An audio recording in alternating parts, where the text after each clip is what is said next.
Sinabi ko lang po, di ba sabi na.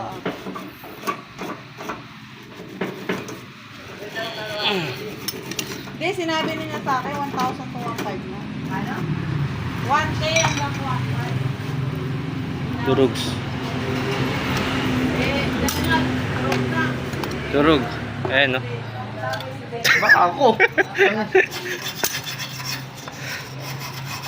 Tsaka na, di ba, ano nga yung nabili? Magawa na kaya kay... Magkano po nabili niyo? 45 lang. Kaya niya na po. Hindi siya nagamit. Na-stock lang talaga. Mm. Tapos kinatkat ng daga yung wire. Kaya yung battery niyan, upgraded na. At 38 na po. Ano yung ginagamit? Parang 25.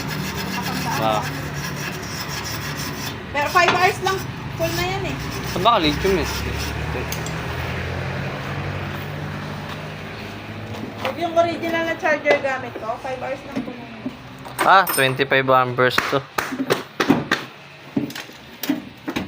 20 lang.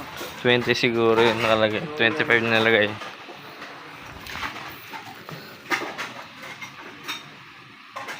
Walang ano to, ano?